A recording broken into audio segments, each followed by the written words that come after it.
પરાત્પર અખિલેશ્વર, નાના સદગુણશાલી,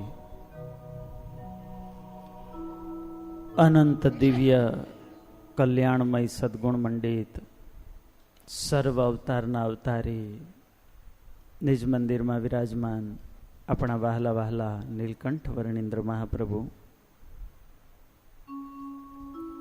ભગવાન શ્રી હરિની વાંગમયી પ્રતિમૂર્તિ સમાન ગ્રંથરાજ શ્રીમદ સત્સંગી જીવનને હૃદય પટલમાં પ્રસ્થાપિત કરીએ.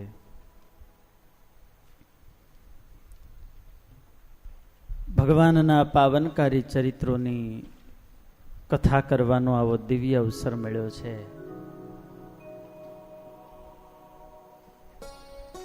ત્યારે અત્રે ઉપસ્થિત સર્વે બ્રહ્મનિષ્ઠ સંતો, સમર્પિત ભક્તો, દૂર દૂર રહીને પણ હૃદયના ભાવથી આ કથાનો લાભ લઈ રહેલા એવા સર્વે વાલા ભક્તજનો, જય સ્વામિનારાયણ.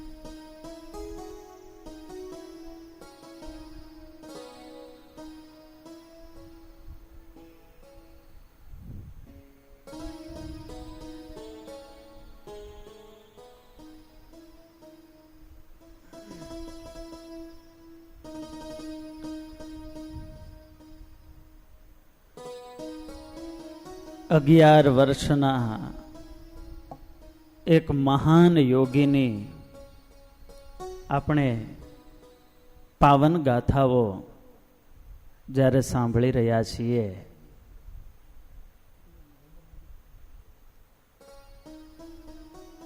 ભગવાનના પાવનકારી ચરિત્રો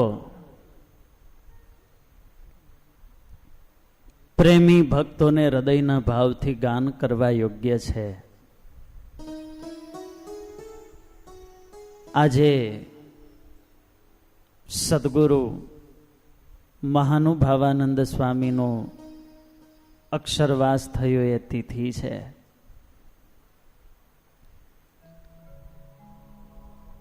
સ્વામિનારાયણ સંપ્રદાયે વિશ્વને અનેક વિદ્વાન, સુસંગીતજ્ઞ, પંડિત, સાહિત્ય સ્થાપક, ચિત્રકલા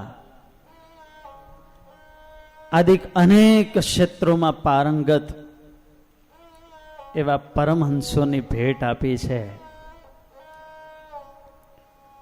ત્યારે મહારાજને વિશે અતિશય હેતવાળા મહાનુભાવાનંદ સ્વામીને આજે યાદ કરીએ. સ્વામિનારાયણ ભગવાન એકવાર ગઢપુરમાં વિરાજમાન હતા. દેશ દેશાંતર ફરી અને સંતોના સંઘ આવતા હોય, અંતરમાં ભાવના હોય કે અમને કંઈક મહારાજની સેવા મળે. અક્ષર ઓરડીમાં અક્ષરાધિપતિ પુરુષોત્તમ નારાયણ પોઢેલા અને મહાનુભાવાનંદ સ્વામી મહારાજની ચરણ ચંપી કરવા માટે ગયા. હૃદયમાં અતિશય ભાવ હતો. આ કેવા ચરણારવિંદ છે! મોટા મોટા દેવતાઓને પણ જેના દર્શન દુર્લભ છે, જેના શિવ બ્રહ્મા પૂજે પાવલા રે, પણ આ મહારાજના ચરણનો સ્પર્શ કરવા જાય અને મહારાજે ચરણ ખેંચી લીધા. બીજી વાર સ્વામીએ પ્રયાસ કર્યો પણ મહારાજે ચરણ લાંબા કર્યા જ નહીં. મહાનુભાવાનંદ સ્વામી આનંદી હતા. મહારાજને કહે, મહારાજ આમ ચરણ ખેંચી લેશો તો પ્રભુ કેમ ચાલશે? હે દયાળુ પ્રભુ, આપને ખબર છે આ ચરણારવિંદ માટે તો અમે ભેખ લીધો છે. આપાદાબ્જ નિમિત્ત ભેખ ધરીને પ્રભુ આને માટે તો અમે આખો સંસાર છોડ્યો છે. સંસારના સુખ છોડ્યા છે, ભોગ વિલાસ કંચન કામિનીના બંધનો તોડ્યા છે. આ બધું અમે છોડ્યું કેવળ ને કેવળ પ્રભુ આ ચરણની સેવા માટે. અને આમ જો પ્રભુ આ ચરણ ખેંચી લેશો તો કેમ ચાલશે? મહારાજની આગળ આમ જરા દાવો કર્યો ને, પુરુષોત્તમ નારાયણ છે, એને પોતાના સાધુમાં જરાય પણ ઉણપ રહી જાય તો એ પોસાય નહીં. એના હિતને અર્થે મહારાજ કહે સ્વામી સ્વામી આ તો તમે કેવી માગણી કરી. કોઈ શ્રીમંત શેઠિયાનું કોઈ ગરીબ હોય એ ફળિયું વાળે, શેઠ રાજી થઈ જાય, માગ બેટા, જાજુ નહીં સાહેબ, અધમણ સોનું આપી દો, તમારું ફળિયું વાળ્યું છે ને. પ્રેમ સે બોલો જય સ્વામિનારાયણ. શેઠ કહે હસતા હસતા, અરે ભાઈ, એક ફળિયાના બદલામાં અધમણ સોનું તે કઈ હોય? સ્વામિનારાયણ ભગવાન કહે સ્વામી તમે તો આવું કર્યું. તમે કહો છો મહારાજ અમે તમારા માટે સંસાર છોડ્યો, વિષય ભોગ છોડ્યા, સ્ત્રીના બંધનો છોડ્યા, કંચન ધન સુવર્ણ છોડ્યું, પણ સ્વામી તમને ખબર છે કે તમારે અર્થે અમે કેટલું છોડ્યું છે? અક્ષર ધામના અધિપતિ અમે તમારે માટે મનુષ્ય જેવા થઈને આવ્યા, અને અમારી આગળ સ્વામી આપ દાવો કરો છો? હાથ જોડ્યા, ક્ષમા કરજો મહારાજ. એ ઘણા મોંઘા જે ઘન શ્યામ, નાવે નજરે ન મળે કોઈને રે, અક્ષરવાસી આઠું જામ, જેને રહ્યા છે અખંડ જોઈને રે. આવા મોટા મહારાજ કેવળ ને કેવળ કરુણાએ કરી અને એક એક જીવોની પાસે જાય છે, એક એક જીવોને મળે છે. એની અધ્યાત્મ યાત્રાને ઓળખી જ્યાં પહોંચ્યા હોય અને જેટલી ઉણપ હોય એ ઉણપ ઓળખાવે અને એને પોતાના સ્વરૂપ સુધી પહોંચાડે. આ કરુણા સ્વરૂપ 7 વર્ષ સુધી એક કરુણા મૂર્તિ નીલકંઠ ભારતમાં ફર્યા છે. 9 લાખ યોગીઓને ન્યાલ કરી અને હવે મારા વાલા મહારાજ ત્યાંથી આગળનો રસ્તો લે છે. પ્રભુ ઉત્તર દિશામાં ચાલ્યા છે, ત્યાંથી ચાલ્યા છે ઉત્તર દિશા, રામકોટ ભણી વરણીશ. ત્યાંથી ચાલ્યા છે ઉત્તર દિશા, રામકોટ ભણી વરણીશ.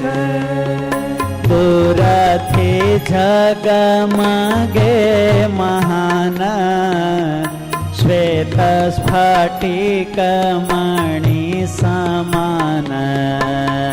દૂરથી જગમગે મહાન, શ્વેત સ્ફટિક મણિ સમાન.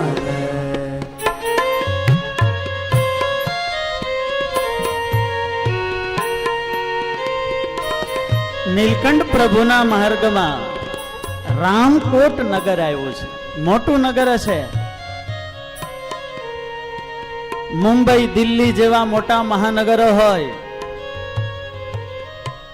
રાત્રિનો સમય હોય, અંધકાર હોય તો આકાશની અંદર પણ ઊંચા ઊંચા પ્રકાશના શેરડા પડતા હોય. અને આ નગરનું આકર્ષણ એવું હતું, શ્વેત સ્ફટિક મણિ હોય ને એના જેવું આ નગર શોભે છે. એનો અર્થ કે આ નગર હશે તો મોટું અને બહુ સદ્ધર નગર હશે.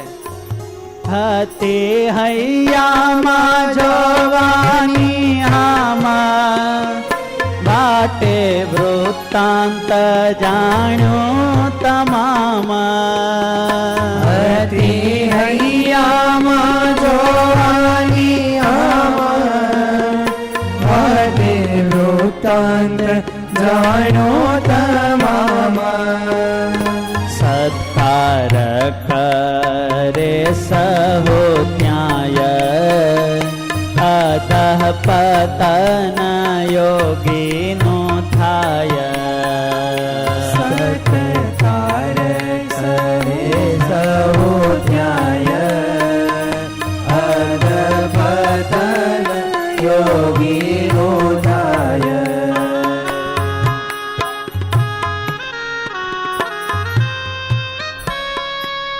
અજાણ્યું નગર છે એટલે મહારાજે માર્ગમાં કોઈ સાધુ હતા, મોટા સાધુ હતા, તેજસ્વી એનું મુખ હતું, સારા હતા. એટલે મહારાજે હાથ જોડીને વિનંતી કરીને પૂછ્યું કે સાધુ મહારાજ, આ નગર બહુ જળહળે છે, આવું મોટું નગર છે, તો આ નગરમાં જવાય એવું તો છે ને? એટલે સાધુએ કહ્યું, બાલોડા જોગી, આ નગર મોટું છે એનું કારણ છે કે ત્યાંના લોકો બહુ ભાવિલા છે, ધર્મને વિશે આસ્થા વાળા છે ને કોઈ સાધુ સંતો મહાત્માઓ આ નગરમાં જાય તો એનો આદર સત્કાર બહુ કરે છે, માન પાન મોટપ ખૂબ મળે, ઘેર ઘેર પૂજા થાય, એના ચરણ ધોઈને બધા ચરણામૃતનું પાન કરે છે. મોટા સંતોએ કહ્યું છે વો નથી રામ કોટે ગયા જેવો, મોટા સંતોએ કહ્યો છે નથી રામ કોટે ગયા જેવો, કરો બોલનો તોલ એ વાર માંડી વાળો જવાનો વિચાર, હરો બોલનો તોલ એ વાર માંડી વાળો જવાનો વિચાર, માંડી વાળો જવાનો વિચાર.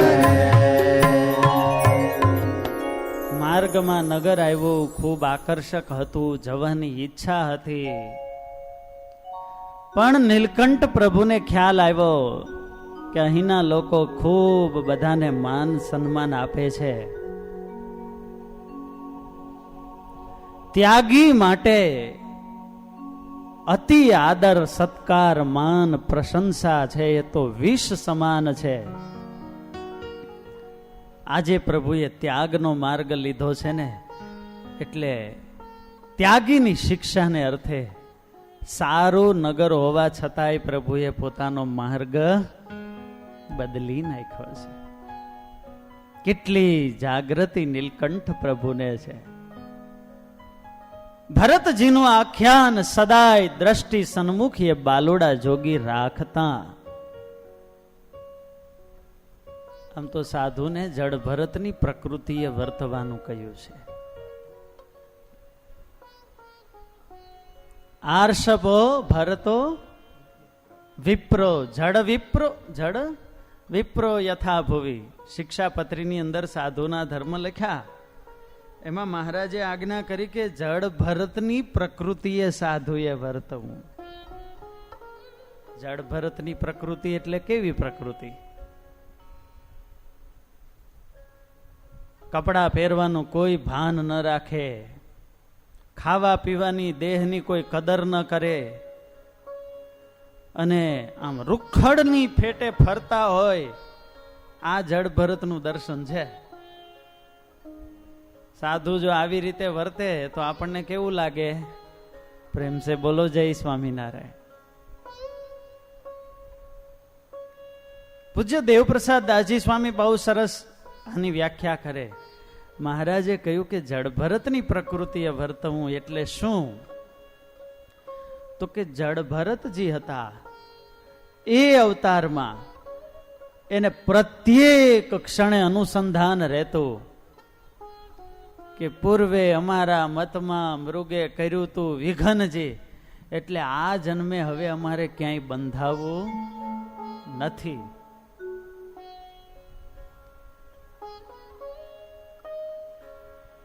એટલે સતત એ જ અનુસંધાન હતું કે આ જન્મે અમને ક્યાંય બંધન ન થઈ જાય.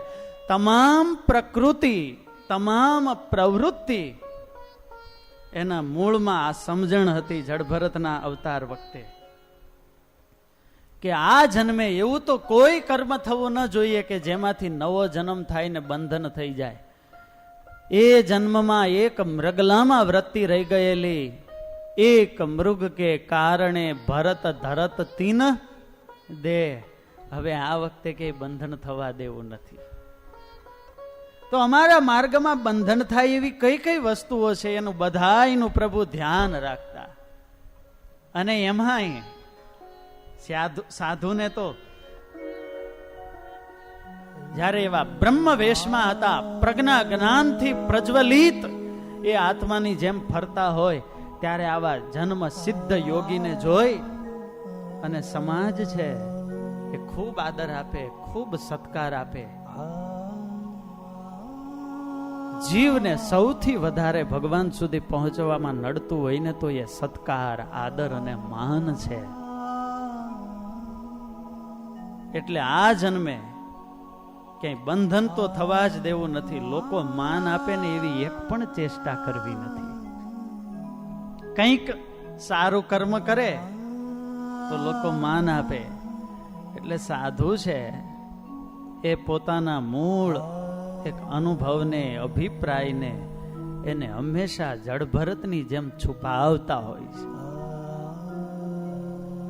અરે જડભરત તો ત્યાં સુધી ઉન્મત્ત દશામાં ફરતા, જોતા એમ લાગે ગાંડા છે, પાગલ છે. અને પાગલ લાગે તો લોકો આદર સત્કાર ન આપે, પથ્થર મારે, ચીડવે, અપશબ્દો કહે. પણ આ બધું કરતા કરતા આ લોકમાં એમ જો કરે તો લોકમાં ક્યાંય મને બંધન ન થઈ જાય. કેટલી ઊંચી એની આ સમજણ છે. ગુંદાસરાના એ મૂળજી ભગત હતા. પરિવારમાં પછી જયારે ભાઈઓના ભાગ પડ્યા એટલે પછી ડેલી અલગ અલગ કરી. પણ પેલા તો આમ હળંગ હોય આખા મકાનો, વચ્ચે દિવાલો થયેલી, એટલે મૂળ રસ્તો હતો. પણ વળી ક્યારેક ક્યારેક ભગત બીજાના ફળિયામાંથી હાલતા. બારી હોય ને ગામડામાં,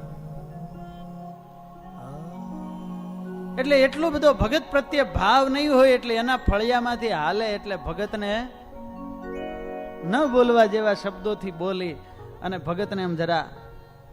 પણ મૂળજી ભગત તો મહારાજનું ભજન કરતા કરતા હેઠું જોઈને હાયલા જાય.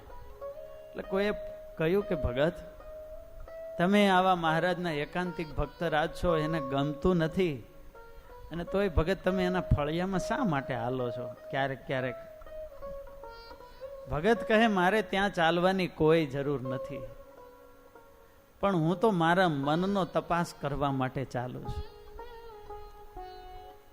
હું ત્યાંથી ચાલુ, મારું અપમાન કરે, ન બોલવા જેવા શબ્દો મને કહે, તો હું તપાસ એ કરું છું કે એ શબ્દોની મારા મનમાં શું અસર થાય છે. બસ એ મારા મનને કસોટીની એરણ ઉપર ચડાવવા માટે હું એના ફળિયામાંથી હાલું છું. ત્યારે એવા ત્યાગી હોય, બહારથી ઘણીવાર આવા ઉન્મત્ત દશામાં ફરતા હોય એવા દેખાય, પણ ત્યારે સૌથી મોટું બંધન છે ને એ આદર, સત્કાર અને માન છે. અને જીવને માટે આ એટલું નડે છે, એટલું નડે છે. સત્સંગમાં આપણે હોઈએ, આપણે કઈ સારું કામ કર્યું હોય તો આપણને બિરદાવવામાં આવે, આપણી પ્રશંસા કરવામાં આવે. અરે પ્રોત્સાહન તો દેવું જોઈએ, પ્રોત્સાહન પણ દેવામાં આવે. પણ કઠણાઈ જીવની એ છે કે આપણે માની લઈએ છીએ કે આવા ગુણ મારામાં છે, અને એને લઈને શું થાય પછી? ગુણ તો આવ્યા ન હોય, મોટા પુરુષો કરુણા કરીને આપણને આગળ વધારવા પ્રોત્સાહન દેતા હોય, પણ આપણે માની લઈએ એટલે આપણે ત્યાં જ પૂર્ણાહુતિ આવી જાય. અરે ઘણી વાર તો મોટા પુરુષો બધું સમજતા હોય કે આને માન આપીશું તો પચશે પણ નહીં, અપછો થઈ જશે. તો એના જીવના રૂડાને અર્થે એને શબ્દો કેવા પડે. કેમ? તો કે એ વિના કરંટ જ ન આવતો હોય.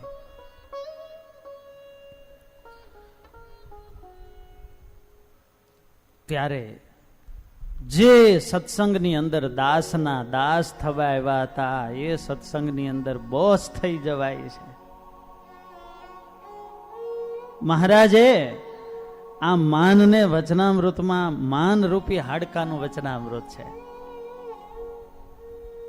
કેવું એ માન! કૂતરું કેવા તુચ્છ વિષયની અંદર આનંદ માણે છે. પોતાનું જ લોહી છે એ હાડકાને આમ કરડતું હોય ત્યારે એની દાઢમાં વાગે, એમાંથી લોહી નીકળે, હાડકું લોહી વાળું થાય ને વળીએ લોહી ચાટી અને કૂતરું વળી પાછું સ્વાદ માને કે આ હાડકામાંથી મને સ્વાદ આવે છે. દ્રષ્ટાંત કેવું આપ્યું છે મહારાજે! કેવી તુચ્છ વસ્તુમાંથી જીવ સ્વાદ લેતો હોય છે. મહારાજે એકવાર મુક્તાનંદ સ્વામીને પૂછ્યું, સ્વામી આ સત્સંગમાં લક્ષાવધિ ભક્તો છે પણ તમારી દ્રષ્ટિ આમ શિરમોડ કેવા હોય તો? મહારાજ એવા તો દાદા ખાચરો. આજુબાજુમાં ઘણા ભક્તો ઉભેલા. અલૈયા ખાચર બાળ બ્રહ્મચારી મહારાજની સાથે રહેનારા અલૈયા ખાચર તો આમ એક ક્ષણ ધ્રુજી ગયા. અરે દાદો ખાચર ગ્રહસ્થ, હું નહીં ને એ હશે. પેલો નંબર કાંઈ નહીં, બીજો નંબર તો આવશે. હા સ્વામી બરાબર. દાદા ખાચર પછી સ્વામી એવા બીજા કોણ હરિભગત કેવા હોય તો? મહારાજ એવા તો પર્વતભાઈ હો, પર્વત જેવા અચળ. શું સ્વામી મહારાજ તમારી નિષ્ઠા અખંડ તમારું સ્મરણ કરે, જનક રાજા જેવી સ્થિતિ. અને આમ જ્યાં બોલ્યા ને મુક્તાનંદ સ્વામી ત્યાં તો આમ અલૈયા ખાચર આમ સમસમી ગયા, કાન લાલ થવા લાગ્યા. કોણ છે સામે? મુક્તાનંદ સ્વામી છે, શ્રીજી મહારાજ છે. પણ અંદરમાં એ માન છે ને, એટલે જો માન કેવું કરાવે. અને પછી મહારાજે વળી આગળ પૂછ્યું, સ્વામી આના પછી ત્રીજા એવા નામ કોઈને દેવું હોય તો? અને આમ મુક્તાનંદ સ્વામી બોલવા જાય ને ત્યાં તો આમ અલૈયા ખાચરની તલવારની મૂઠ ઉપર આમ હાથ વયો ગયો. જો હવે આ ત્રીજામાં મારું નામ ન આવ્યું તો હમણાં. અને શ્રીજી મહારાજ તો બધું પારખે. મુક્તાનંદ સ્વામી બોલવા જાય, મહારાજ કે સ્વામી તમને તો કઈ ગમ જ ન પડી. એટલે દયાળુ, અરે સ્વામી આ અલૈયા ખાચર આ તમારી બાજુમાં ઉભા છે ને તમે એને ઓળખી ન શક્યા. અલૈયા ખાચર જેવા કોઈ ભગત હોતા હશે. બાળ બ્રહ્મચારી, સંસારમાં રહીને બ્રહ્મચર્ય વ્રત બાળે, અમારી સાથે રહે, સત્સંગ પ્રવર્તાવવાનું એને કેટલું તાન. હરિભક્તોને સત્સંગની વાતો કરે, કથા કરે, રોમ રોમના અમને ઓળખાવાનો એને એક આવો કેફ છે, નિશ્ચય છે.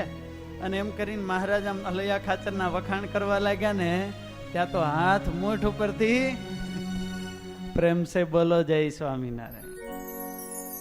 આમ કૂતરું આમ પાસે આવે અને આમ તમે જો આમ રોટલો હાથમાં લઈને આમ તરત તમારો એટીટ્યુડ બદલી નાખો ને એટલે કૂતરું છે એ પૂંછડી ફટફટાવવા લાગે. આ માન છે ને એ આવું છે, તરત અસર થઈ જાય. અને એમ વખાણ કર્યા એટલે તરત પૂંછડી ફટફટાવવા માંડે.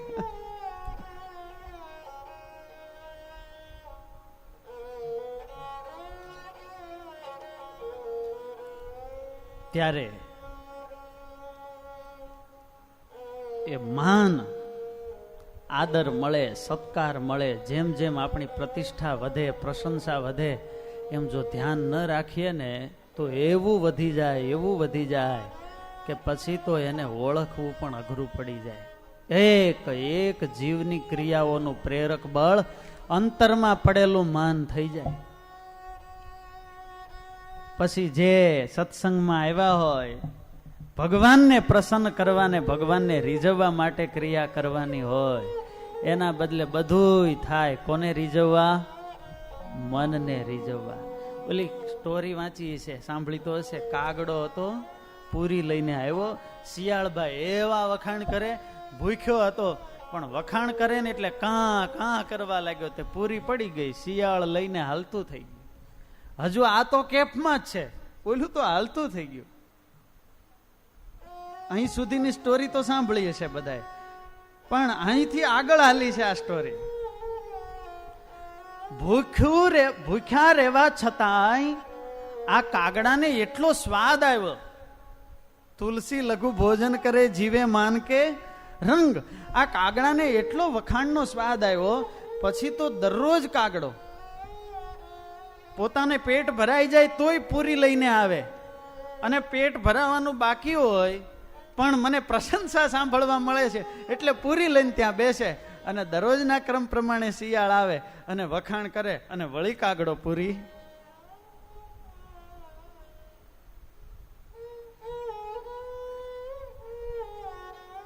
ત્યારે માનમાં તો કોણ ડોલે નહીં. પૂજ્ય ગુરુ મહારાજ કહે, માનમાં ડોલે નહીં અને અપમાનમાં બોલે નહીં, આ મહાપુરુષ છે. હે જાણો જગ મોટાઈ જૂઠ છે રે, તેની તજો તાણ. હે એને ઈચ્છે તે અહીંયા ફૂટ છે રે, નહીં છે સુજાણ. નિષ્કુળ આનંદ સ્વામીએ તો 64 પદીમાં એક વૃત્તિઓને એવી ઉઘાડી પાડી દીધી છે. આ વખાણ પ્રશંસા શું કરે છે, એક પદ તો સ્વામી એવું સરસ લખ્યું છે, આપણે ગાય લઈએ કે સત્સંગમાં આવ્યો તો ત્યારે જીવ કેવો હતો ને પછી કેવો થઈ ગયો. હે શોધી આવ્યો તો સત્સંગ મારે, અજવાને ભગવાન આવ્યો તારા અંગ મારે, નોતા મોટપમાન. સહુ સંતને શિષ નામ તોરે, કઈને દાસાનો દાસ. ગુણ ગોવિંદજી ના ગાવતો રે, જગત કઈ ઉદાસ. સત્સંગમાં આવ્યો અને ત્યારે દાસાનું દાસ થઈને રહેતો તો, ભગવાનના ગુણ ગાતો તો. જેમ જેમ આદર સત્કાર માન મળવા લાગ્યા ને સત્સંગની ખીચડી કઢી ગળે રગે ચડવા લાગી, પછી કેવી દશા થઈ. ઓએ ગયું તારી ગાંઠનું રે, બીજું પેઠો પાપ. ખાઈ લીધું લક્ષણ લાઠનું રે, અવળું કર્યું આપ. બની રાત ગઈ બગડી રે, કવથાણું છે કામ. દિલ સળગે છે સગડી રે, સૌનો થાવા શામ. નાને કોને મોટપન મળે રે, વિચારી જોને વાત. કહે નિષ્કુળાનંદ કાબળે રે, ઠાલો દિને રાત. કહે નિષ્કુળાનંદ કાબળે રે, ઠાલો દિને રાત.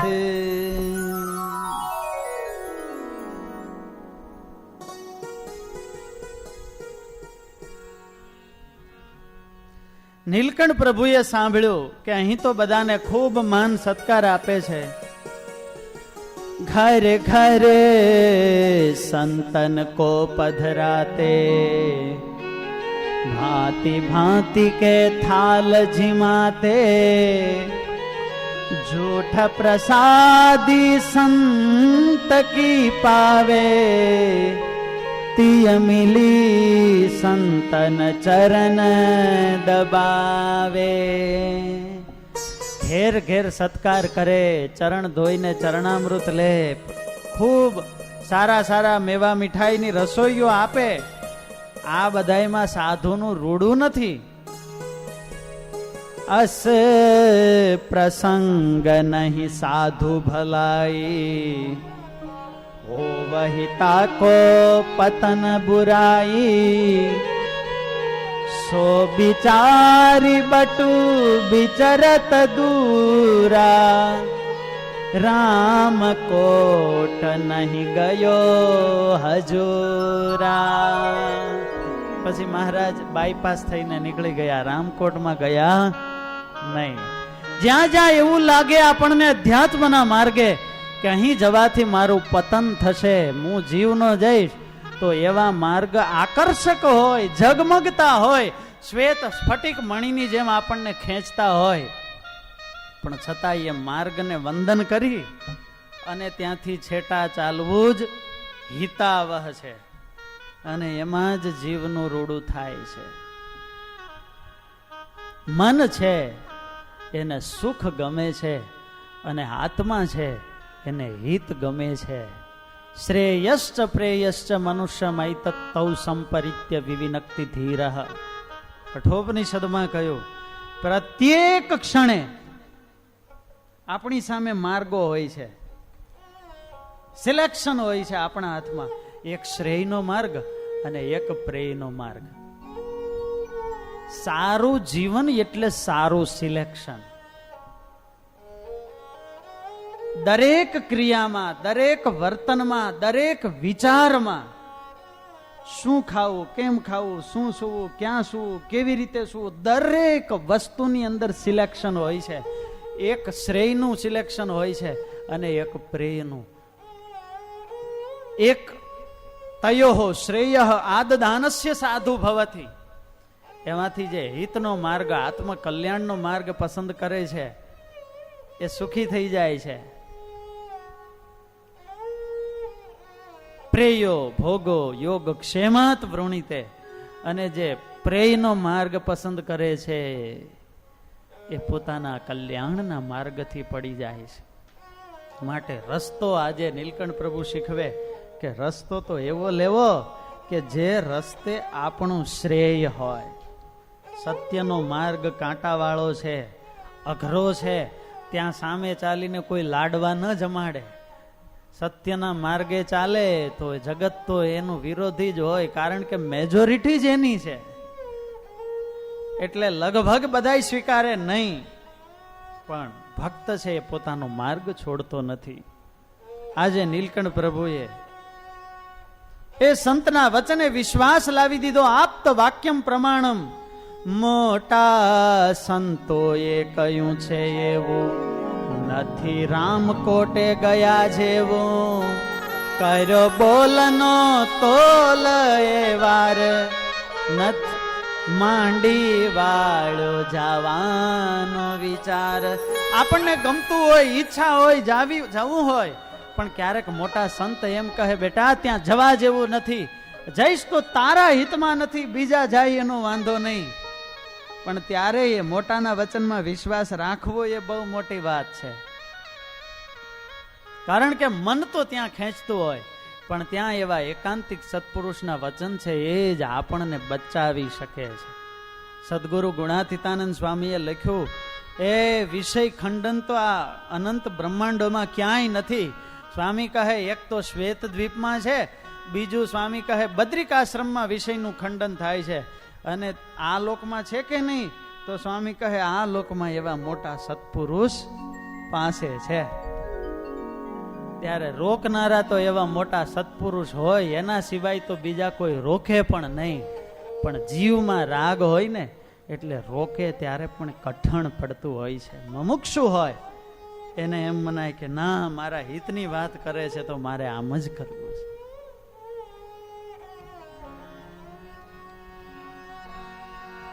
ત્યાંથી પાછા વળા વર્ણી રાટ.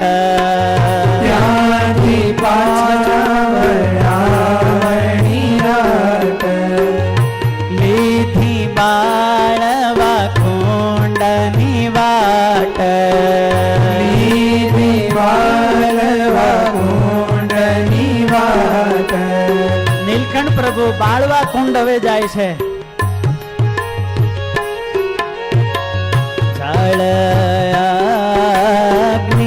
અગ્નિને વાયો સહિત અગ્નિને વાયો સહિત તે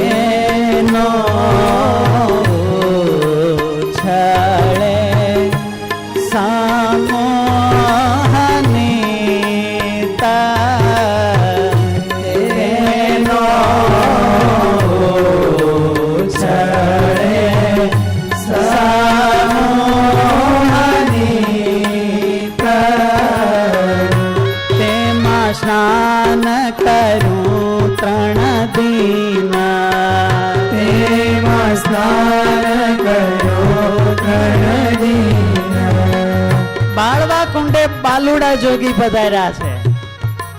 બાલવા કુંડ એનું સંસ્કૃતમાં નામ છે વાડવ કુંડ, અને વાડવ એટલે અગ્નિ. આ કુંડ એવો છે કે એ કુંડની ફરતેની જે શિલાઓ છે એમાંથી અગ્નિ ઝરે છે. જળ અગ્નિ ને વાયુ સહિત, જળ અગ્નિ અને એમાં પણ પાછો વાયુ, એટલે એવો અંદરથી વાયુનો પણ એવો વેગ, સાથે અગ્નિની જ્વાળાઓ નીકળે, અને એને લઈને આ પાણી એટલું ગરમ, માથે ચડાવાય પણ કોઈ એમાં સ્નાન ન કરી શકે. 3 દિવસ સુધી પ્રભુ રોકાયા અને પ્રભુ આ અગ્નિકુંડમાં દરરોજ સ્નાન કરતા. 15-16 વર્ષના બાલુડા જોગીની આ સિદ્ધિ જોઈ અને બધા યાત્રિકોને અપાર આશ્ચર્ય થતું કે આ યોગી તો ગજબના છે. હો તેમાં સ્નાન કરું 3 દીના, તેમાં સ્નાન કરું 3 દીના. દીધા યાત્રાળુને દર્શન, દીધા યાત્રાળુને દર્શન. 3 દિવસ સુધી આ વાડવ કુંડ, આ તીર્થમાં રહી અને પ્રભુએ એ અગ્નિમય કુંડ એને સ્નાન કરી અને પ્રભુએ શીતળતા આપી છે. ભગવાનનો સંબંધ તો એવો છે, એ તો બધાયને શીતળતા આપે. કોઈ પ્રકારનું કષ્ટ શરીરે ગણતા જ નથી. હિમાલયમાં હોય, માનસરોવર ગયા હોય, -30-40 ડિગ્રી તાપમાન હોય, બરફના જામેલા ગ્લેશિયરો હોય, એ ઠંડીમાં બરફના પીગળતા પાણીમાં સ્નાન કરવું હોય તો પણ એ બાલુડા જોગીને જરાય સંકોચ ન થાય. અને અગ્નિ જરતું હોય આવા ઉષ્ણ જળની અંદર સ્નાન કરવામાં પણ જરાય દેહભાવ આડો આવતો. માત્રા સ્પર્શાસ્તુ કૌંતેય શીતોષ્ણ સુખ દુઃખદાહ. સાંખ્ય યોગમાં આગમાં અપાઈનો નિત્યા સ્થાન તિતિક્ષસ્વ ભારત. આ માત્રા એટલે વિષયો, એના સ્પર્શાહ, વિષયોના સંબંધ કેવા છે તો કે શીતોષ્ણ સુખ દુઃખદા, ટાઢક પણ આપે અને ઉષ્ણતા પણ આપે. કેરીનો રસ માપવા જમીએ તો ટાઢક આપે, અને કેપેસિટી બહાર જમી લીધો હોય ને ચારે બાજુથી ગરમી ફૂટી નીકળે તો એ કેરીનો એનો એ રસ છે એ શું આપે? શીતોષ્ણ સુખ દુઃખદા. આ વિષયો એવા છે. આગમ અપાઈ ન, આવનારા અને જવાના સ્વભાવ વાળા છે. યોગી પુરુષ છે એ તો બસ આ દેહનો ભાવ છે એમ માનીને બધું સહન કરી લે છે. આ આત્મજ્ઞાનની સ્થિતિમાં નીલકંઠ પ્રભુ રહે છે. 3 દિવસ સુધી આ વાડવ કુંડમાં રહ્યા. ખૂબ દર્શનાર્થીઓ, યાત્રાળુઓ અહીં આવતા. એટલે મહારાજ વૃક્ષ નીચે બેઠા હોય, યોગ આસનો ધ્યાન કરતા હોય. પ્રભુનું એ આકર્ષણ એવું હતું કે આવનારા મુમુક્ષુઓને પ્રભુ હિતની વાતો કરે અને કલ્યાણનો માર્ગ દેખાડે. 3 દિવસ રોકાય અને મહારાજ ત્યાંથી આગળ ચાલ્યા છે.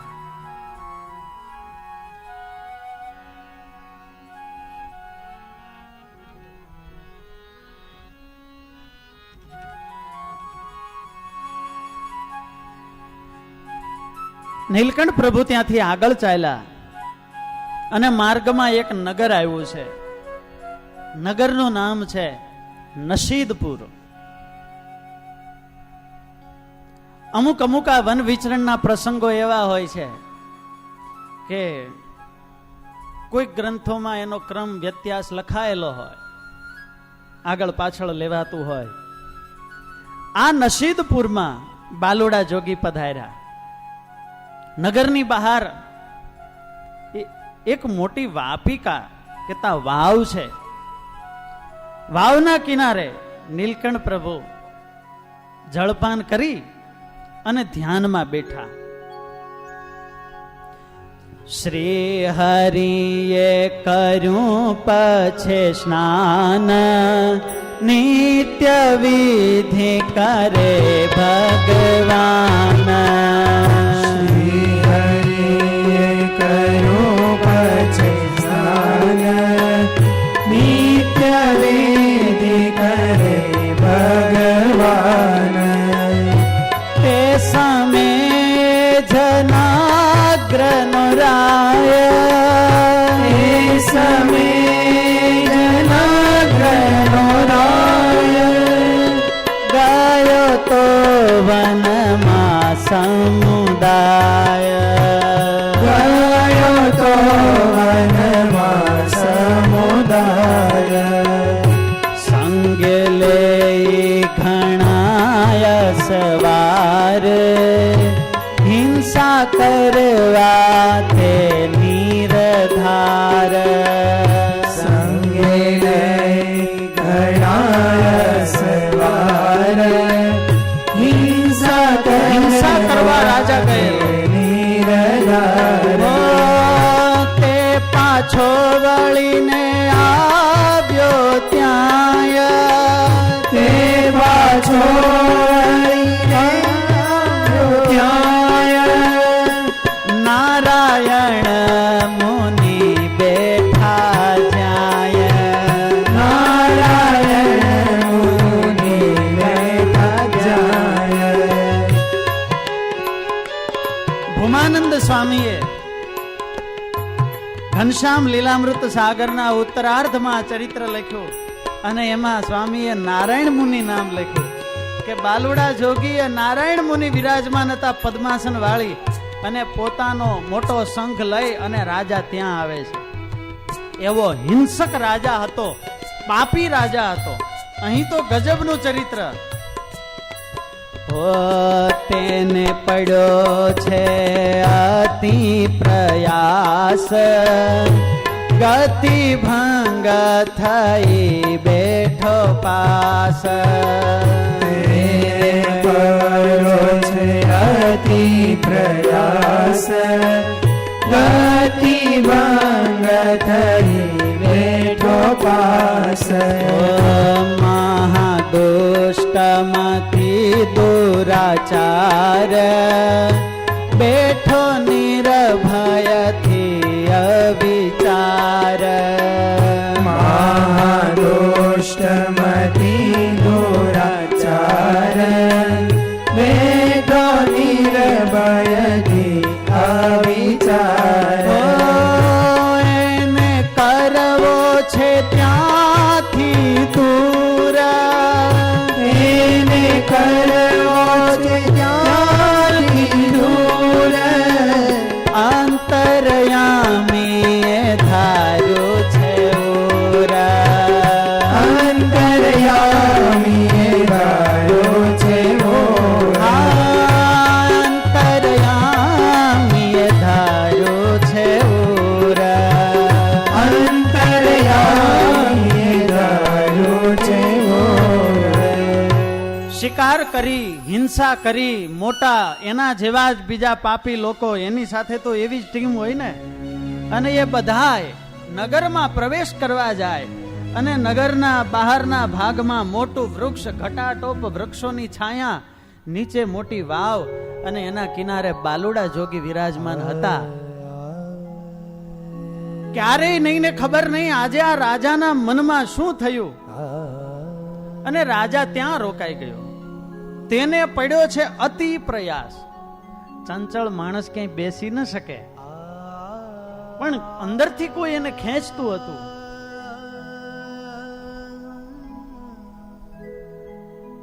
ભગવાનની આ બધી અલૌકિક લીલાઓ છે. કોને કેમ પાટે ચડાવવો એ તો ઠાકોરજી જાણે. એટલે વળી બધા મિત્રોની સાથે, એના સેવકોની સાથે રાજા વાવની નજીક બેઠા છે.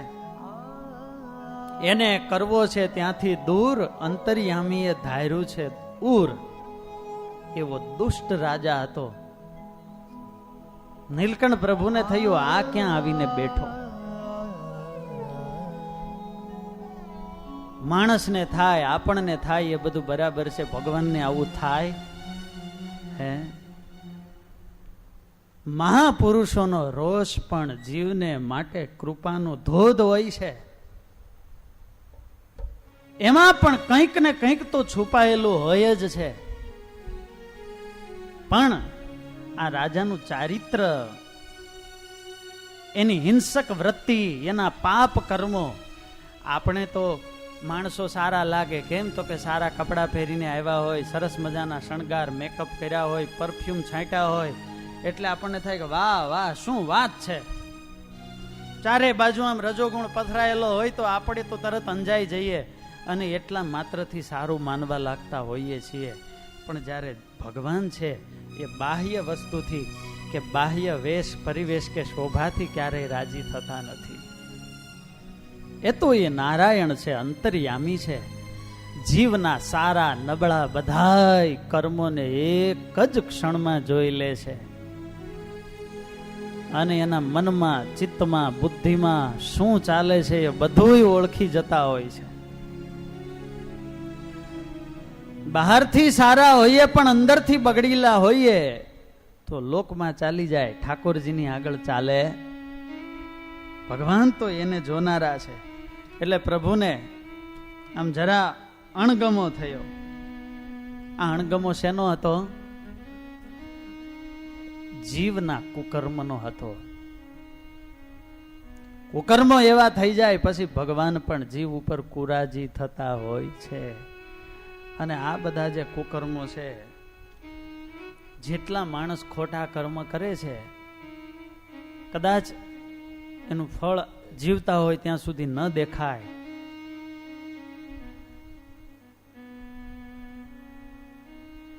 પણ એનું ફળ મળે મળે ને મળે જ છે. માટે કર્મ કરવામાં ખૂબ ધ્યાન રાખવું. એક એક કર્મ, જેમ આપણે સરસ મજાના ચોખ્ખા વસ્ત્રો પહેર્યા હોય, શ્વેત વસ્ત્રો પહેર્યા હોય, જેમ જેમ સમય જતો જાય એમ ધીરે ધીરે એના પર રજ લાગતી જાય, ડાઘ પડતા જાય, એમ એક દિવસીય કપડું આખું કધોણિયું થઈ જાય, મેલું થઈ જાય. એમ કુકર્મ છે એ આત્માના ઓજસને પણ ઢાંકી દે છે ને એવો નિર્મળ શુદ્ધ આત્મા છે ને એ પણ કુકર્મોથી એવો ખરડાઈ જાય છે. અને એને તો ભાઈ ઠાકોરજી જુએ. માટે કર્મ કરવામાં ખૂબ ધ્યાન રાખવું. દેખાય નહીં પણ એની અસર, અરે કર્ણ જેવા કર્ણ, કેવું અદ્ભુત વ્યક્તિત્વ છે, સૂર્ય પુત્ર છે. મહાભારતનું યુદ્ધ પૂરું થયું ને ભગવાન શ્રી કૃષ્ણ દ્વારિકા પધાર્યા અને પટરાણી રૂકમણીજીની પાસે આવ્યા. અને ત્યારે રૂકમણીજીએ પ્રભુને પ્રશ્ન પૂછ્યો કે પ્રભુ, મારા મનમાં એમ થાય છે, આ અસુર કુળમાં આ બધા દુર્યોધન આદિક બધા તો પાપી હતા, એ મરે એ બધું સમજાય, પણ પ્રભુ આ કર્ણ સૂર્ય પુત્ર મહાપરાક્રમી, પોતાના મિત્રને માટે પ્રાણ આપે એવી એના હૃદયમાં નિષ્ઠા, મહાદાનેશ્વરી, આ કર્ણ મરાયો, આનો શું દોષ હતો? જેણે પોતાની માતા કુંતીને પણ અર્જુન સિવાય કોઈ પાંડવને ન મારવાનું વચન આપેલું, કોઈ પોતાને ન મારી શકે એવા અજય કવચ અને કુંડળ કર્ણની પાસે હતા, અને છતાં એ કવચ કુંડળ જ્યારે ઇન્દ્રએ માગ્યા ત્યારે એ ઇન્દ્રને પણ આપી દીધા. એવા દાનેશ્વરી આ કર્ણ. પ્રભુ આ કર્ણને કયા પાપે માર્યો? ત્યારે ભગવાને કહ્યું, રૂકમણીજી, સમગ્ર જીવન દરમિયાન કર્ણએ ખૂબ સારા કર્મો કર્યા છે, પણ એક કર્મ એનાથી એવું ખોટું થઈ ગયું કે એના બધાય શુભ કર્મો ઉપર પાણી ફરી ગયું. મહાભારતનું યુદ્ધ ચાલતું હતું અને પાંડવોને ધ્યાન ભંગ કરવા માટે વચ્ચેથી જ ચક્રવ્યૂહની રચના કૌરવોએ કરી અને ચક્રવ્યૂહને એ અભેદ્ય તોડતા તો એ અભિમન્યુ જાણતા હતા, એટલે અભિમન્યુ ચક્રવ્યૂહ સામે લડે છે અને એકલા હાથે એ નવ લોહિયાળ યુવાન પુત્ર એ અભિમન્યુ ખૂબ શૌર્યથી લડે છે અને છેલ્લે સફળતાપૂર્વક લડ્યા તો ખરા, પણ છેલ્લે કપટે કરીને જ્યારે એને મારવામાં આવ્યા ત્યારે એ અભિમન્યુ ધરતી પર ઢળી પડ્યા. મૃત્યુથી એને જરાક છેટું હતું અને એ વખતે અભિમન્યુને એટલી તરસ લાગી. જ્યારે આપણને ઘા વાગે, શરીરમાં એવા ઘા વાગે ને બધું રુધિર વહી જાય ત્યારે શરીરમાં એટલો સોસ પડતો હોય છે કે બહુ તરસ લાગે. અંત સમયે તરસ બહુ લાગે અને આ અભિમન્યુને ખૂબ તરસ લાગીને આમ ચારે બાજુ જોતો હતો, કોઈ મને પાણી પાય. અને એ વખતે આ કર્ણ અભિમન્યુની બાજુમાં જ ઉભેલ અને એ વખતે એને અસીમ આશાથી બાજુમાં ઉભેલા કર્ણની પાસે પીવા માટે પાણી માંગ્યું. એને શ્રદ્ધા હતી કે કર્ણ મહાદાનેશ્વરી છે, શત્રુ હોવા છતાંય મને આ સમયે ના નહીં પાડે. કારણ કે એને તો ઇન્દ્રને પણ કવચ કુંડળ આપી દીધેલા અને એ કર્ણની પાસે જ એ નિઝરણું વહેતું હતું, ચોખ્ખા પાણીનો જરો વહે. પણ એ વખતે પોતાના મિત્ર દુર્યોધન નારાજ ન થાય એ જ કારણથી કર્ણએ મરતા અભિમન્યુને પાણી ન પાયું અને એ બાળ યોદ્ધો તરસો જ મર્યો. એ યુદ્ધ ભૂમિમાં એ અભિમન્યુ વીર ગતિને પ્રાપ્ત થયા. ભગવાન કૃષ્ણ કહે, હે રૂકમણીજી, આ એક જ પાપ એના જીવન આખા દરમિયાન કરેલા દાન સત્કર્મ એ બધાય કર્મોને નષ્ટ કરવા માટે પૂરતું હતું.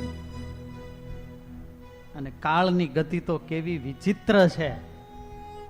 કર્ણએ એ નિઝરણાનું પાણી અભિમન્યુને નહોતું પાયું, પણ એ જ ઝરણાના પાણીમાં કર્ણનું પૈડું ફસાયું. પૈડું કાઢવા કર્ણ હેઠે ઉતરો ને ત્યાં જ કર્ણનું મૃત્યુ થયું. ત્યારે ખોટું કર્મ તો સમગ્ર જીવનમાં કરેલા પ્રામાણિક કર્મોના બધાય છેદને ઉડાડી નાખે છે. માટે એ કુકર્મો ભેગા થતા જાય પછી તો આત્મા એવો મેલો બની જાય છે અને એની ગંધ પણ એવી ઠાકોરજીને આવતી હોય છે. આજે આ રાજાને જોઈ અને નીલકંઠ પ્રભુને મનમાં થોડી ચીડ ચડી છે. યુધિષ્ઠિર હતા ને, પાંચે પાંડવો સાથે પછી સ્વર્ગમાં ગયા અને સ્વર્ગમાં જ્યાં પ્રવેશ કર્યો ત્યારે સ્વર્ગમાં તો ભાઈ હેવન કહેવાય, પ્રકાશ, આનંદ, સુગંધ. પણ જેવા આમ સ્વર્ગના ગેટમાં એન્ટ્રી કરી ત્યાં એવી દુર્ગંધ મારે, આમ મગજમાં તમ્મર ચડી જાય એવું મરેલું કૂતરું ઊંટિયું ગંધાતું હોય એવી ગંધ આમ સહન ન થાય, આટલી બધી આમ દુર્ગંધી. એટલે આ યુધિષ્ઠિર અકળાઈ ગયા, આ ગંધ શેની આવે છે? એટલે દેવતાઓએ કહ્યું કે અહીં તો ક્યારેય ગંધ આવતી નથી, તમે આવ્યા એટલે આવે છે. આ તમારો આ જમણો હાથ સૂંઘો તો. અને યુધિષ્ઠિરે એનો હાથ સૂંઘ્યો ત્યારે એના હાથમાંથી દુર્ગંધ આવતી હતી. અરે આવું કેમ?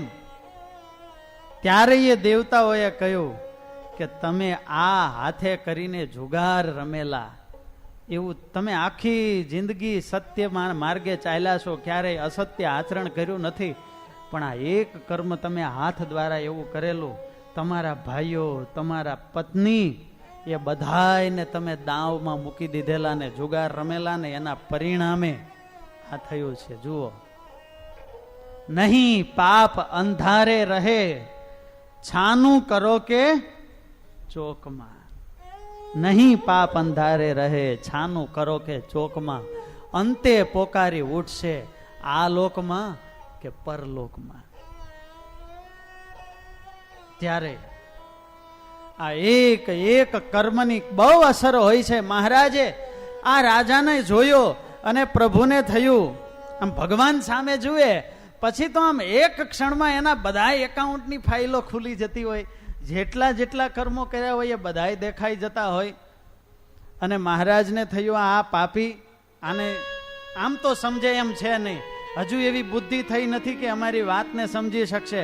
એટલે આમ બહુ કડક હોય ને તો એને પેલા ઢીલો પાડવો પડે. આમ ઢીલો થાય તો પછી આમ આપણે રોટલી કરવી હોય પણ ક્યારેક ક્યારેક આમ કડક લોટ બંધાઈ જાય, પછી વેલણ મારી મારીને થાકી જઈએ, જોઈએ એવું મજા ના આવે, ફૂલે નહીં.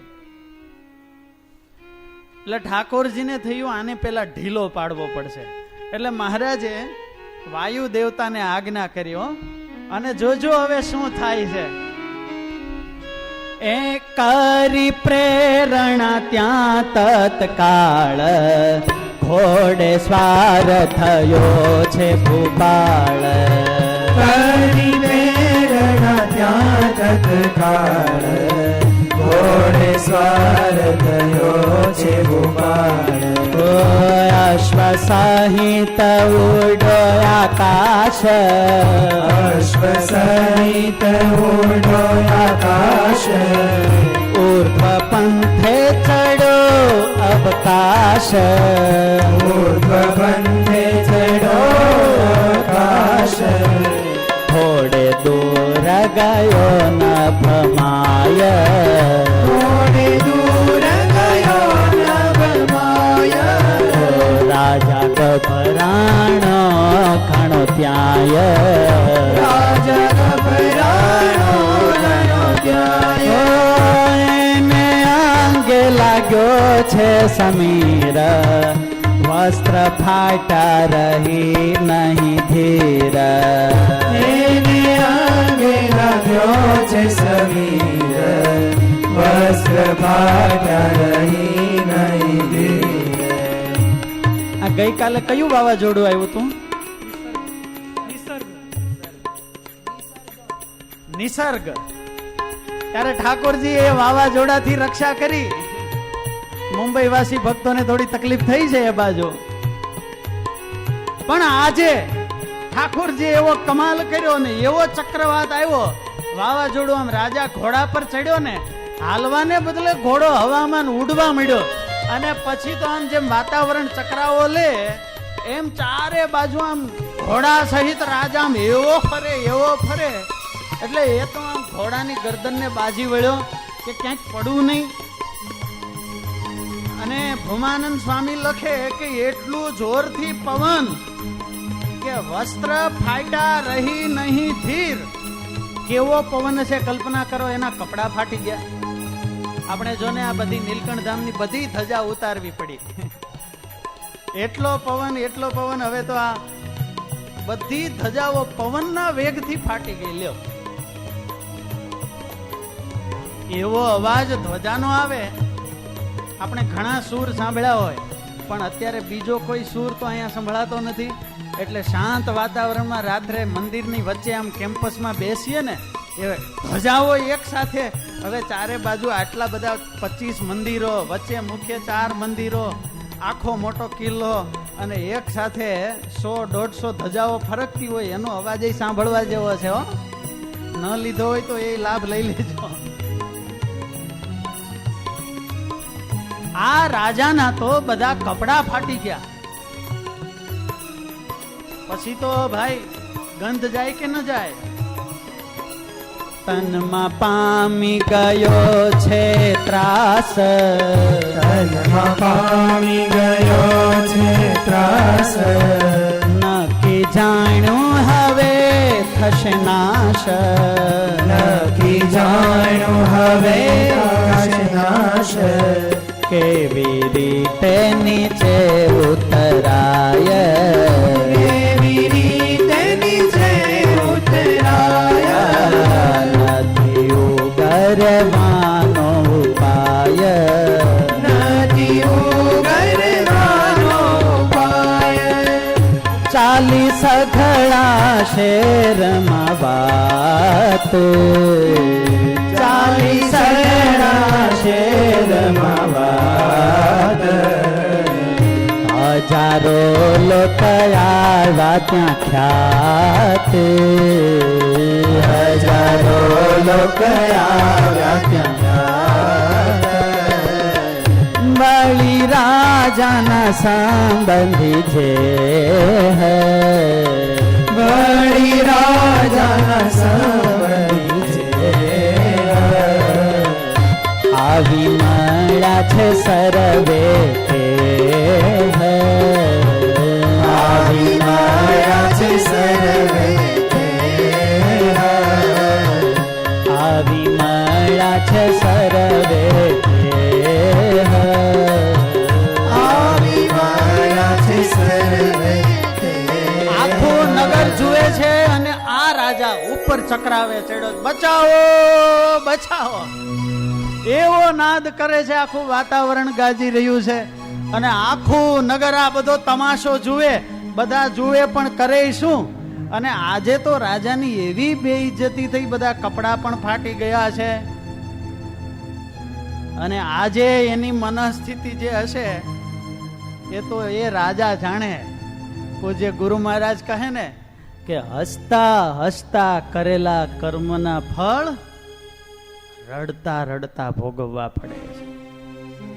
જ્યારે માણસ ખોટું કામ કરતો હોય, પાપ કર્મ કરતો હોય, બીજાને મારતો હોય, કોઈને હિંસા કરતો હોય, પીડા આપતો હોય, આમ મકાઈના ડોડા ફોલે ને એમ પક્ષીના શરીર ઉપરથી પીછડાને ખેરતો હોય, એ વખતે કદાચ એને આ બધું દેખાતું નથી. એના મતે કદાચ ત્યારે કોઈ જીવને દુભવવા એ સામાન્ય વાત હોય છે. પણ જ્યારે કે એક એક કર્મનું ફળ એને મળે છે ને, ત્યારે પછી એની ચીખને સાંભળનારું પણ કોઈ હોતું નથી. આખું નગર જુએ છે. પૂજ્ય ગુરુ મહારાજ કેવી સરસ વાત કે અત્યારે મજા આવે છે પણ ફળ ભોગવાના આવશે ને ત્યારે તો એ પછી સહન નહીં થાય. આ લોકની અદાલતના નિર્ણયો નજર સામે થાય છે એટલે દેખાય છે. સારા ચુકાદા આવે, ધારા 370 હટે, અયોધ્યાના વિવાદનો નિર્ણય આવે ત્યારે કદાચ. અને ઘણીવાર ઠાકોરજીની અદાલતના નિર્ણયો એવા હોય છે ને, આગળ પાછળનું જે બધું છે એ બધું દેખાતું નથી, એટલે આપણને એ નિર્ણય ઘણીવાર મોડો આવતો એવું દેખાય, એટલે જોઈએ એવો સંતોષ થતો નથી. પણ અંતે ઠાકોરજી જે કરે છે એ બધું એ જીવને માટે જે કરે છે એ બધું બરાબર હોય. મહાભારતનું, આજે મહાભારતની જ વાત, લગભગ મહાભારતનું યુદ્ધ પૂરું થયું અને ધૃતરાષ્ટ્ર બધું પૂરું થઈ ગયું છે. 100 કૌરવો મરણને શરણ થયા છે. કુરુકુળમાં કોઈ રહ્યું નથી. આ બાજુ કૃપાચાર્ય, કૃતવર્મા ને અશ્વત્થામાં 3 રહ્યા છે, તો આ બાજુ 5 પાંડવો બચ્યા છે. વિજયશ્રી પાંડવોને વર્યો, પણ એ વખતે આ ધૃતરાષ્ટ્ર છે એના મનમાં તો એ જ છે કે કૃષ્ણ, એને મારે પ્રશ્ન કરવો છે. કૃષ્ણ કૃષ્ણ જલ્દી બોલાવો, જલ્દી બોલાવો. અને ભગવાને ધૃતરાષ્ટ્રના મહેલમાં પ્રવેશ કર્યો. પ્રજ્ઞાચક્ષુ હતા, સુગંધ પારખી જાય. કૃષ્ણ આવ્યા? હા. મારે કૃષ્ણ તમને એક પ્રશ્ન પૂછવો છે. પૂછો ને. તમે ધર્મના પક્ષમાં હતા કે અધર્મના? ભગવાન કહે ધર્મના. ધર્મની વ્યાખ્યા શું? હે કૃષ્ણ, આ બાજુ મારા 100 પુત્રો હતા અને સામેના ભાગમાં 5 પાંડવો જ હતા. 5 ને બચાવવા માટે 100 ને મારવા એ ધર્મ કે અધર્મ?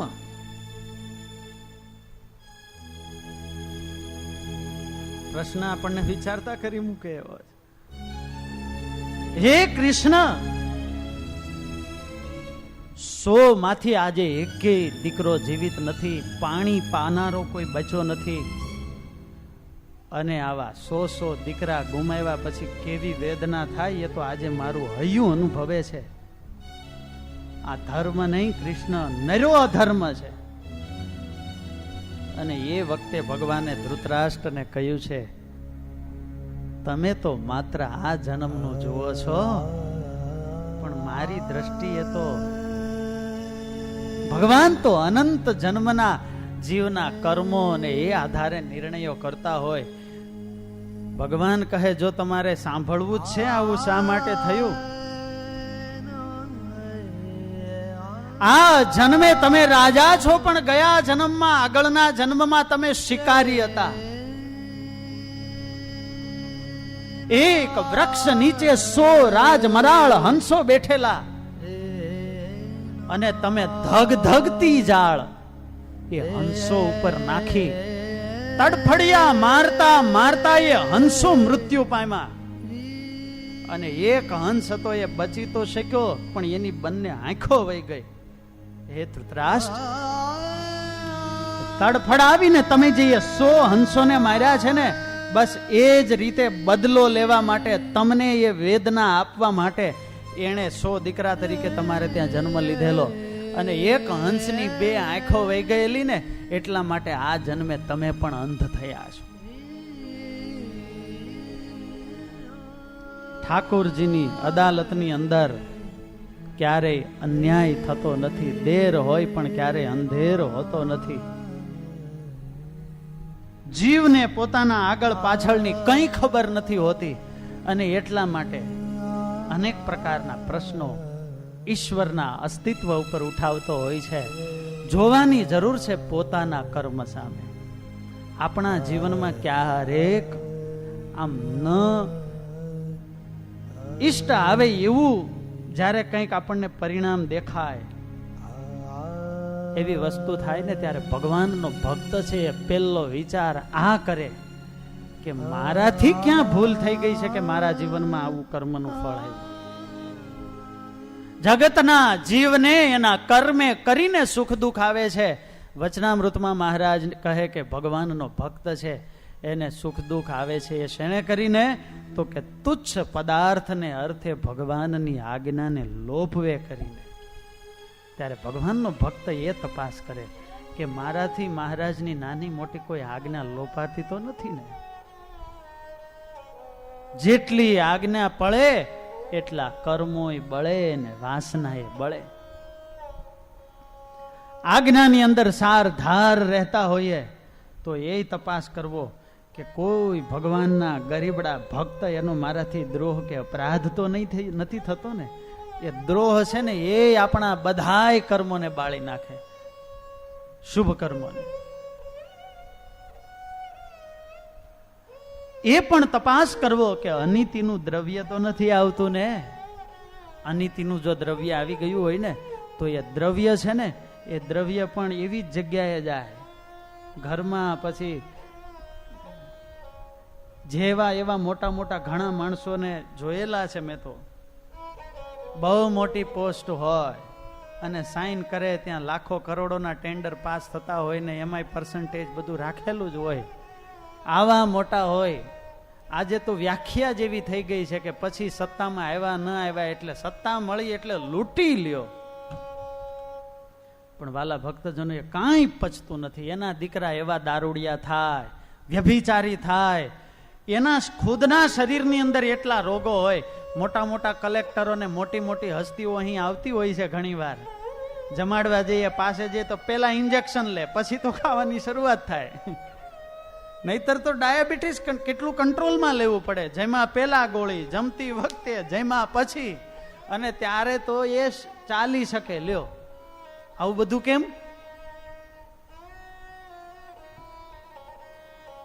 ત્યારે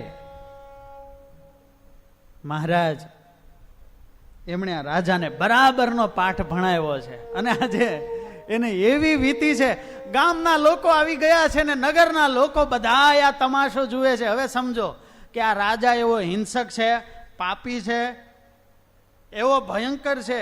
એનો મિનિંગ કે પ્રજાએ પણ એનાથી કંટાળેલી તો હશે. એટલે ભૂમાનંદ સ્વામી લખે કે નગરના લોકો આ કૌતુક તો જુએ છે પણ બધા મનમાં પ્રસન્ન થાય છે. લ્યો, બધાને થાય કે સારું થયું, આ તો આ જ લાગનો હતો. બહુ લોકોને લૂંટ્યા હોય પછી લોકો એને કંઈક થાય તો રાજી થાય કે ન થાય?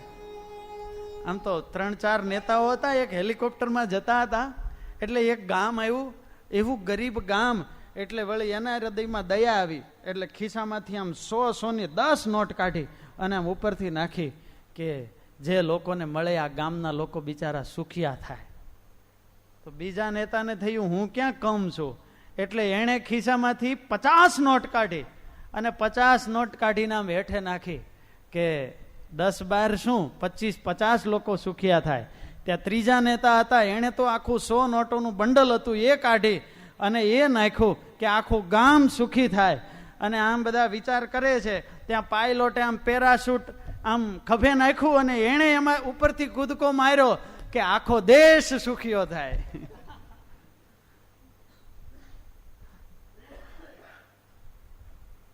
ખોટા જ કામ કર્યા હોય તો પછી એને સિમ્પથી મળતી નથી. સમર્પણ કર્યું હોય સારા કામ, ભૂલ તો બધાથી થાય, ભૂલ થાય, પણ જેણે સમર્પણ કર્યું હોય, બીજાને મદદ કરી હોય, બીજાના ઉપયોગમાં આવતા હોય ને એનાથી જ્યારે ભૂલ થાય છે ને ત્યારે પરિવાર કે સમાજ એને માફી આપે છે.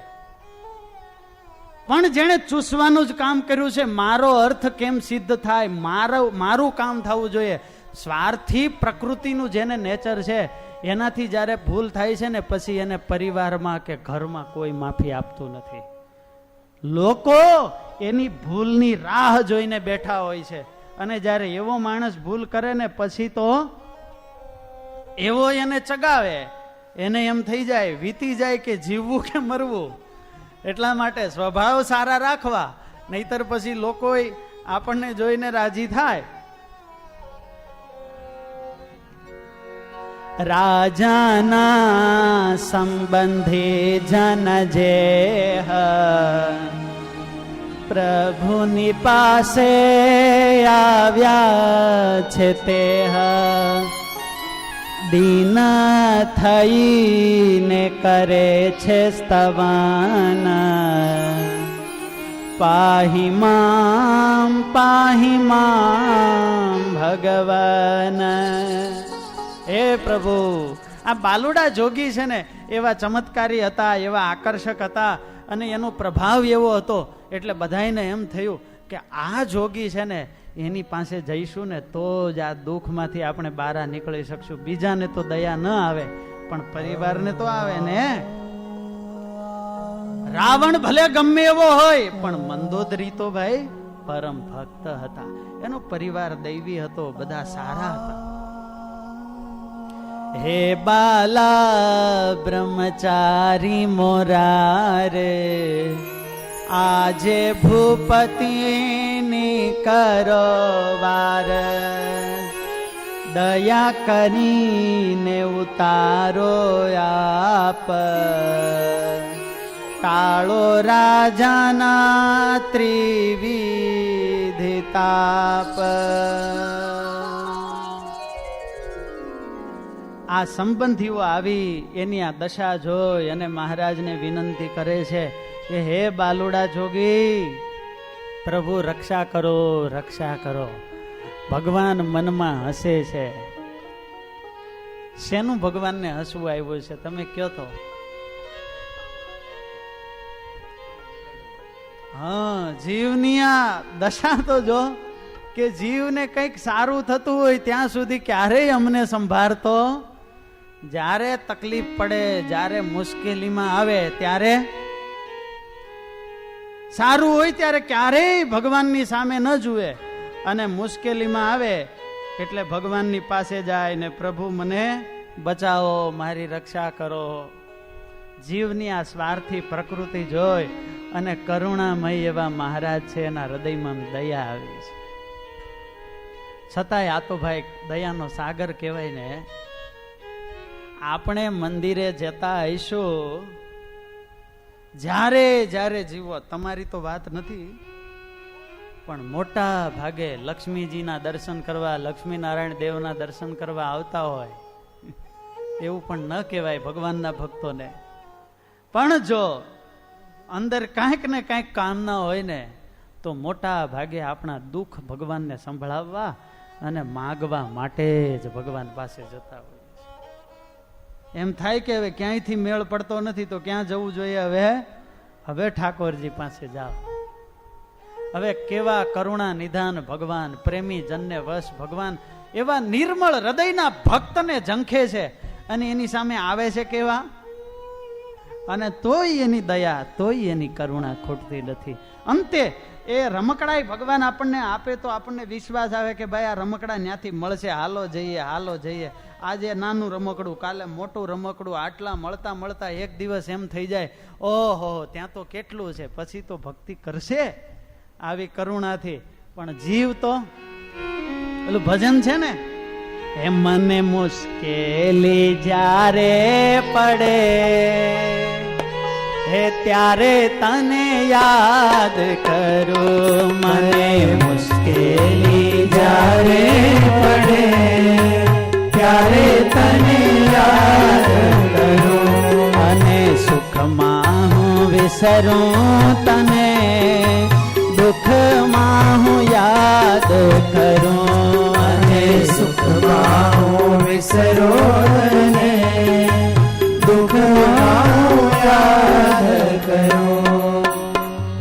મૂડી હોય જ્યારે બે પૈસાની, મોટી હોય જ્યારે બે પૈસાની, બની જાઉં હું ત્યારે બહુ અભિમાની, બની જાઓ ત્યારે બહુ અભિમાની.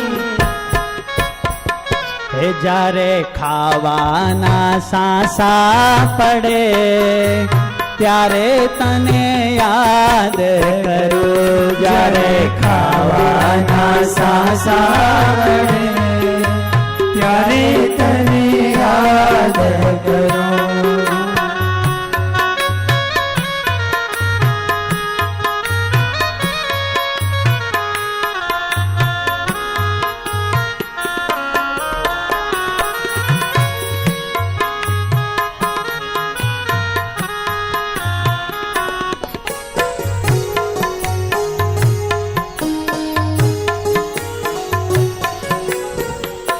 સાથે હોય જ્યારે બે સંગાથી, સાથે હોય જ્યારે બે સંગાથી, ગજ ગજ ફૂલે ત્યારે મારી છાતી, ગજ ગજ ફૂલે ત્યારે મારી છાતી. હે જ્યારે કલડા મરવું પડે ત્યારે તને યાદ કરું, જ્યારે કલડા મરવું પડે ત્યારે તને યાદ કરું.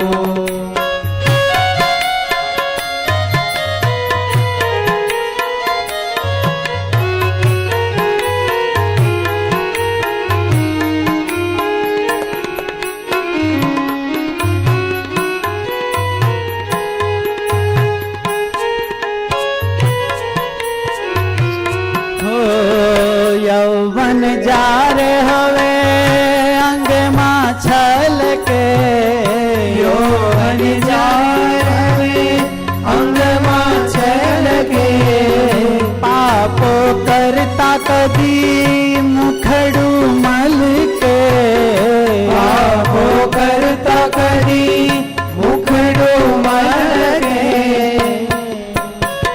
હે જ્યારે કાયામાં કીડા પડે ત્યારે તને યાદ કરું, જ્યારે કાયામાં કીડા પડે ત્યારે તને યાદ કરું. હે મને મુશ્કેલી જ્યારે પડે ત્યારે તને યાદ કરું, મને મુશ્કેલી જ્યારે પડે ત્યારે તને યાદ કરું. દુઃખમાં હું યાદ કરું, દુઃખમાં હું યાદ કરું.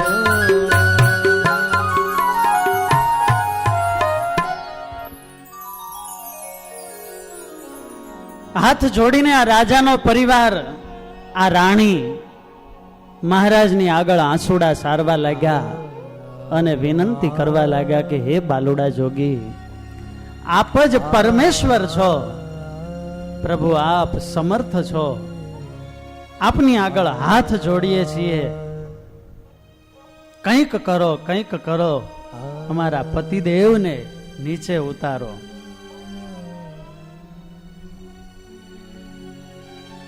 મહારાજને પ્રાર્થના કરી, પ્રભુને દયા કરવી જ હતી અને એટલે તો મહારાજે દયા કરીને તો એને આકાશમાં ચડાવેલા.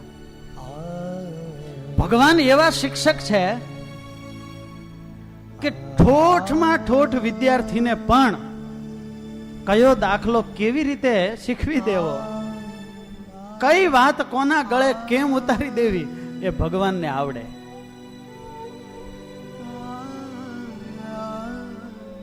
સમજાવવાથી આ માને એમ નહોતો.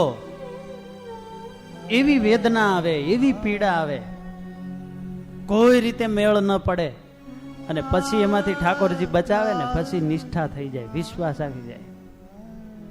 એક મુમુક્ષુ હતા, ગુરુકુલમાં સાધુ છે, સાચો વૈરાગ્ય, અંતરમાં ભગવાન પ્રત્યેની એવી તાલાવેલી, પણ એના પરિવારમાં એના કાકાનું જ ચાલે. હવે એને પૂછ્યા વિના કોઈ કઈ કરી ન શકે ને, એવા કટ્ટર સત્સંગના દ્વેષી. એટલે આને બિચારાને મેળ પડે નહીં. ઘણી રીતે સમજાવવાનો પ્રયાસ કર્યો, હવે રજા ન આપે ત્યાં સુધી તો સાધુ થવાય નહીં. એટલે પછી ગામડે ગયા હશે ને ગુંદા પર ચડેલા ને એવા પડ્યા, બધા હાડકા ભાંગી ગયા, હોસ્પિટલમાં હો સીધા, કેટલાય ફ્રેક્ચર થઈ ગયા. પછી તો સંતોય ગયા હતા ઠાકોરજીને લઈને. સંતો તો સાધુ દયાળુ છે. પછી હાથ જોડ્યા, બાપજી આ મારા જ કર્મનું મને ફળ મળ્યું, હું આડો આવ્યો ને એટલે હવે આ દીકરાને તમે લઈ જાઓ, સાધુ કરો, સુખેથી હું રજા આપું છું, લ્યો. પ્રેમ સે બોલો જય સ્વામિનારાયણ. એટલે આપણને ક્યારેક આમ ગુંદા ઉપરથી પાડે ને ત્યારે મતી ઠેકાણે આવે કે હવે બરાબર છે. એટલે હેઠા પડીએ એ પેલા માની જઈએ તો ભગવાન રાજી થાય. કરુણા નિધાન મહારાજે આ રાજા પર કરુણા દ્રષ્ટિ કરી, અને જેવી કરુણા દ્રષ્ટિ કરી એટલે હળવેક રહી, વાતાવરણ શાંત થવા લાગ્યું. સીધું બંધ થઈ જાય તો હેઠા આવે.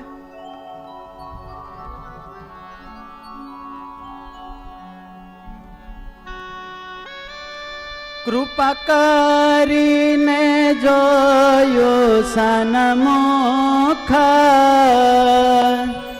નર નાથનો ટાળો છે દુઃખ. કૃપા કરી જોયું સન્મુખ નરનાથનો ટાળો છે દુઃખ. નીચે ઉતાર્યો તત્કાળ આવ્યો પૃથ્વી પર મહીપાળ. આવ્યો પૃથ્વી પર મહીપાળ.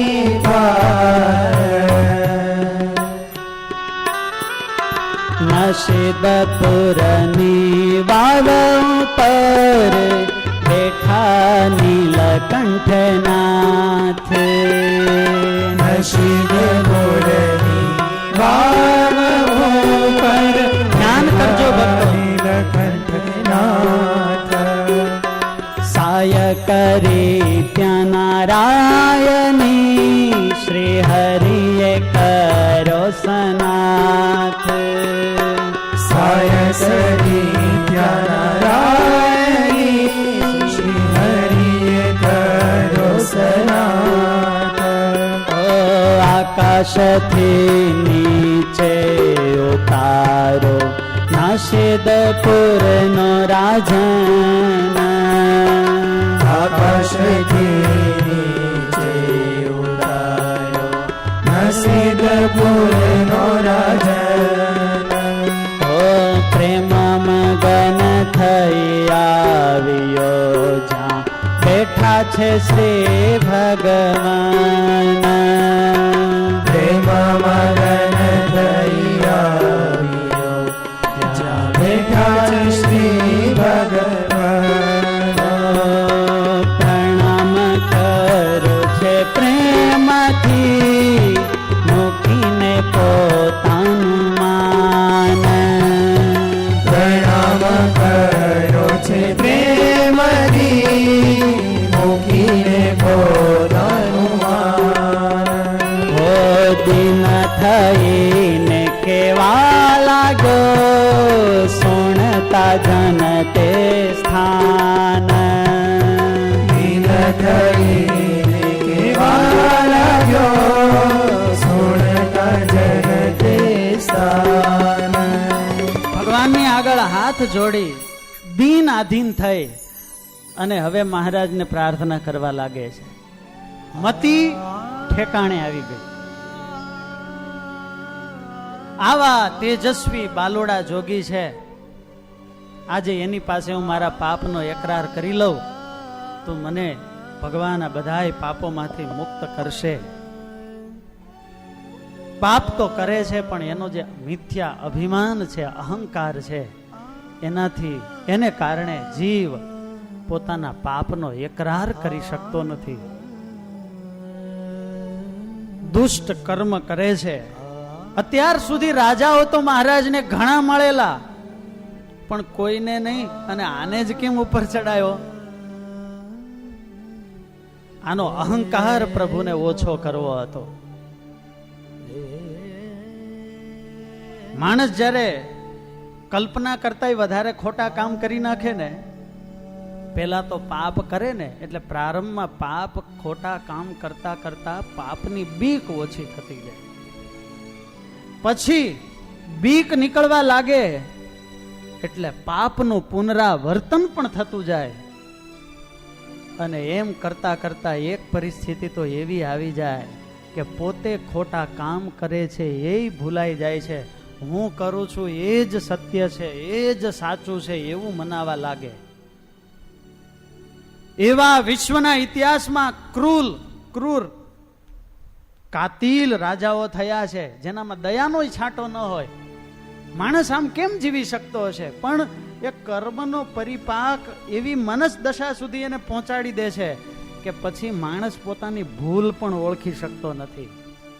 અને એટલા માટે જો એને ભગવાન પણ, શાસ્ત્રો મહાપુરુષો તો બરાબર, સાક્ષાત ઠાકોરજી સમજાવવા જાય ને તો એ જીવ એના પરમ પિતા છે છતાં એનું સાંભળી શકતો નથી, માની શકતો નથી. એટલા માટે ગર્વ ગંજન એવા ગોવિંદે આજે એનું બધુંય ગુમાન ઓગાળી દીધું. બચાવો બચાવો કરતા કરતા પછી એને થયું કે આ બાલુડા જોગીએ દયા કરી છે એટલે ભગવાનની પાસે આવી અને પછી તો ભગવાનને માફી માગે છે.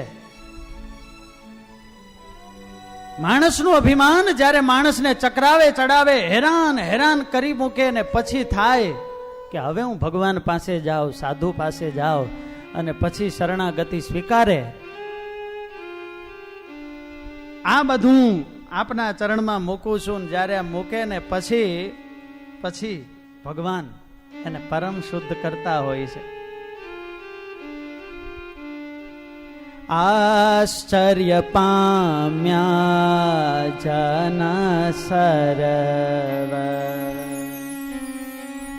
રાજાના સોણી વચન,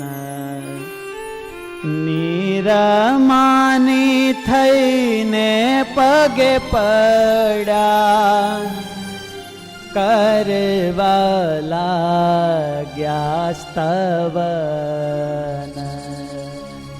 આખા નગરને આશ્ચર્ય થયું કે આ રાજા કોઈના પગમાં પડે. પણ આને તો હવે બધુંય સમજાઈ ગયું હતું. હવે નીલકંઠજીની સાથ નમ્ર થઈને બોલ્યા, નરનાથ, હે બાલા જોગી,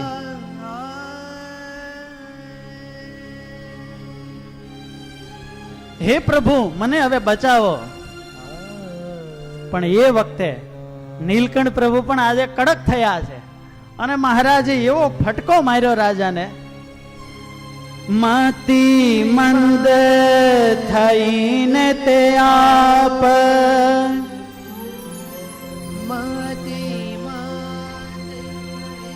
મહારાજ કહે છે, હે રાજા, મતિ મંદ થઈને તે આપ ઘણા દુર્ઘટ કર્યા છે પાપ, માટે પાપીનું ભુવન જાય, અમે જાતા નથી કદી ત્યાં.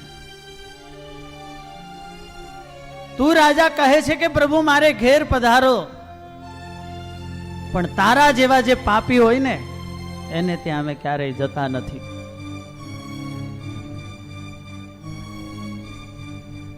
સદગુરુ જ્યારે આવા ઝટકા મારે ને ત્યારે જીવને પોતાનું અજ્ઞાન છે કંઈક અંશે ઓળખાતું હોય છે. આજે મહારાજ આમ ના પાડી દીધી ને એટલે રાજા તો આમ કરગરવા લાગ્યો, વલવલવા લાગ્યો, હે બાલોડા જોગી ગમે એમ કરો. ચરણ જાલીને બોલો વચન, હે કૃપા નિધિ છો ભગવાન, હવે દયા કરો દીનાનાથ, પધારો નગ્ર માયમ સાથ. હે પ્રભુ તમે તો દયા નિધિ છો. સમુદ્રમાં કદાચ પાણી ખૂટે પણ ભગવાનની દયા ક્યારેય ખૂટતી નથી.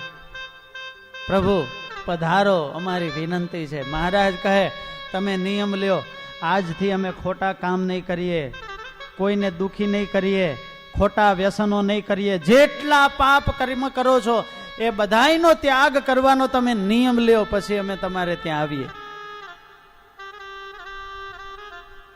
આજે પોતાના પાપને મૂકવાનું સાચું ઠેકાણું મળી ગયું છે.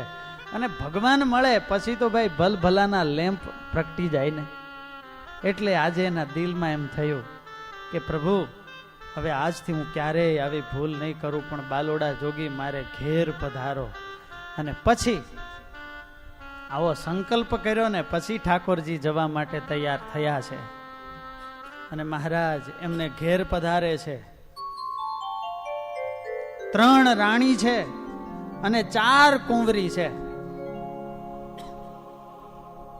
પછી તો મહારાજને ખૂબ ભાવથી ભોજન કરાવ્યું અને પ્રભુને ત્યાં રાખે છે. મહારાજ એમને સરસ જીવનલક્ષી ઉપદેશ આપી, મહારાજે બધાયના કલ્યાણનો કોલ આપી અને પ્રભુ પોતાની યાત્રાને આગળ વધારે છે. ભગવાનની આ દિવ્ય વન વિચરણની યાત્રા આજે મહારાજને નશીદપુરમાં રાજાના ભવનની અંદર રાત્રિ રોકીએ, કાલે મહારાજ ત્યાંથી આગળ પધારશે. બોલો નીલકંઠ વર્ણિન્દ્ર ભગવાનની જય, સ્વામિનારાયણ ભગવાન